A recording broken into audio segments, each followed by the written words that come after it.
warahmatullahi wabarakatuh. Salam mahasiswa.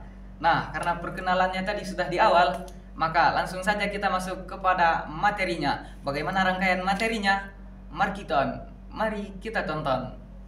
Nah, pada kesempatan kali ini teman-teman, saya akan menjelaskan materi tentang konsep pembelajaran Undang-Undang Dasar 1945 di sekolah dasar.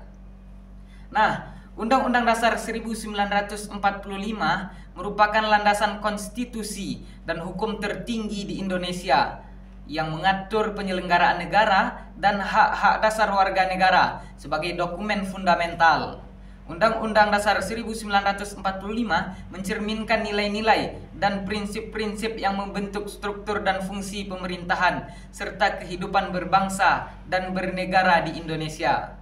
Nah, pengenalan Undang-Undang Dasar 1945 di sekolah dasar menjadi penting karena pendidikan merupakan salah satu cara untuk menanamkan pemahaman dasar tentang konstitusi kepada generasi muda di usia dini.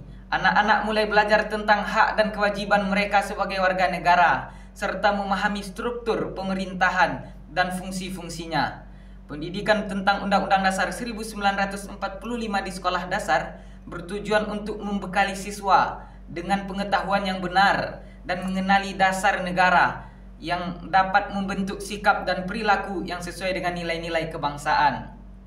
Nah, pada sisi berikutnya kita akan membahas tentang gambaran umum Undang-Undang Dasar 1945.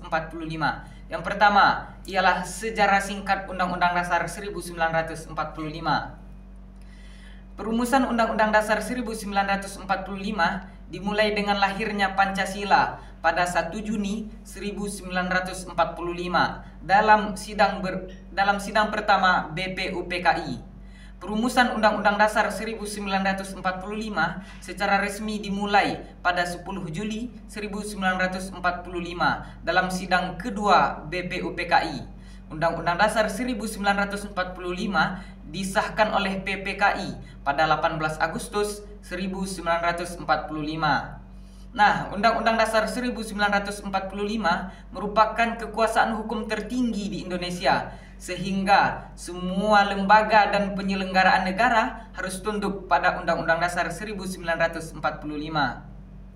Pada tahun 1999, tahun 2000 dan 2001, Undang-Undang Dasar 1945 mengalami amandemen yang memperbarui dan memperbaiki beberapa ketentuan atau kebijakan untuk meningkatkan kualitas demokrasi dan efektivitas pemerintahan. Nah, yang kedua ialah tujuan utama Undang-Undang Dasar 1945. Yang pertama ialah menyediakan landasan hukum untuk penyelenggaraan pemerintahan negara. Yang kedua ialah menjamin hak-hak dasar dan kebebasan warga negara. Yang ketiga ialah mengatur struktur pemerintahan dan hubungan antar lembaga negara. Yang keempat ialah memastikan keadilan dan kesejahteraan sosial bagi seluruh rakyat Indonesia. Nah, yang ketiga ada prinsip-prinsip dasar Undang-Undang Dasar 1945. Undang-Undang Dasar 1945 berlandaskan beberapa prinsip dasar, yaitunya sebagai berikut. Yang pertama ialah kedaulatan rakyat. Semua kekuasaan negara berasal dari rakyat. Pemerintahan dan lembaga-lembaga negara harus menjalankan kekuasaan sesuai dengan kehendak dan kepentingan rakyat. Nah, yang kedua ialah negara hukum. Indonesia ini sendiri adalah negara hukum, yang berarti bahwa semua tindakan negara harus berdasarkan hukum dan tidak boleh ada kekuasaan yang sewenang-wenang. Nah, yang ketiga ialah demokrasi Pancasila. Sistem pemerintahan Indonesia menganut nilai-nilai Pancasila sebagai dasar ideologi negara. Ini mencangkup prinsip-prinsip persatuan di Indonesia dan keadilan sosial. Yang keempat ada bentuk negara kesatuan. Indonesia sendiri ialah negara kesatuan yang berbentuk republik. Ini berarti bahwa Indonesia adalah satu kesatuan wilayah dengan pemerintahan pusat yang memiliki otoritas tertinggi. Yang kelima ada pemisahan kekuasaan. Undang-Undang Dasar 1945 mengatur pemisahan kekuasaan negara menjadi eksekutif, contohnya presiden. Yang kedua legislatif, contohnya ialah DPR dan MPR, dan lembaga yudikatif atau pengadilan seperti MK dan MA. Nah, untuk memastikan eh,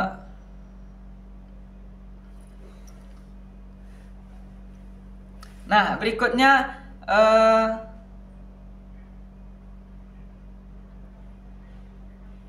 secara keseluruhan, Undang-Undang Dasar 1945 memberikan kerangka hukum yang menyatukan dan mengatur negara Republik Indonesia dengan tujuan menjaga keadilan, kesejahteraan, dan keberlanjutan demokrasi.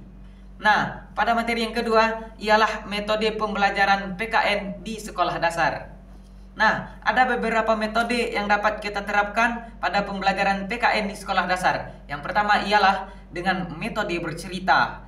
Dalam metode ini, guru akan menyampaikan materi-materi dengan cara bercerita yang menarik dan interaktif. Dengan menggunakan cerita sebagai medium pembelajaran, siswa akan lebih mudah memahami konsep-konsep PKN dan memperoleh pengetahuan dengan cara yang menyenangkan.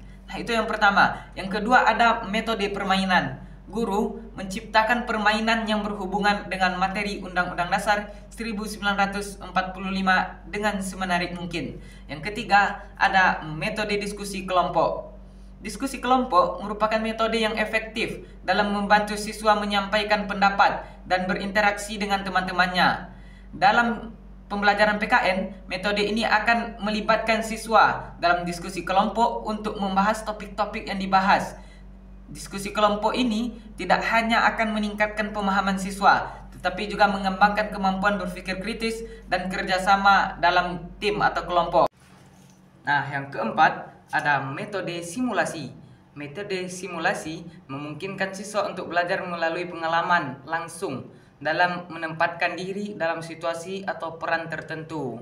Dalam pembelajaran PKN, guru dapat menciptakan situasi yang mirip dengan kehidupan nyata. Nah, tentu saja dalam mengajarkan pembelajaran Undang-Undang Dasar 1945 di sekolah dasar, tentu saja ada yang namanya tantangan serta ada solusinya. Ada beberapa tantangan yang dihadapi oleh seorang guru ketika mengajarkan PKN di sekolah dasar. Yang pertama ialah minat belajar yang rendah. Siswa menganggap pelajaran PKN membosankan karena banyak hafalan yang kurang menarik. Yang kedua, kompetensi guru. Beberapa guru mungkin memiliki kompetensi dalam mengerjakan Undang-Undang Dasar 1945 dengan cara yang kurang menarik dan kurang relevan. Dan yang ketiga, kompetensi pembelajaran yang kurang variatif.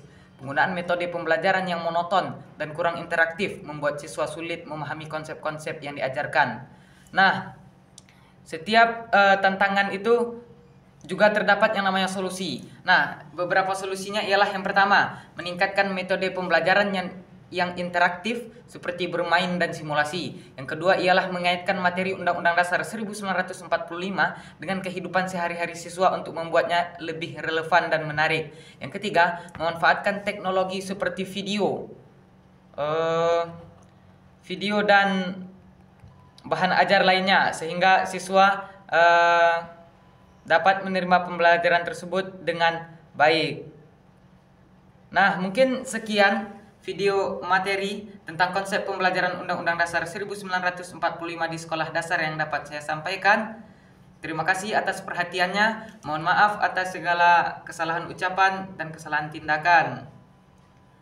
Terima kasih telah menonton dari awal sampai akhir. Saya akhiri dengan Assalamualaikum warahmatullahi wabarakatuh. Salam mahasiswa.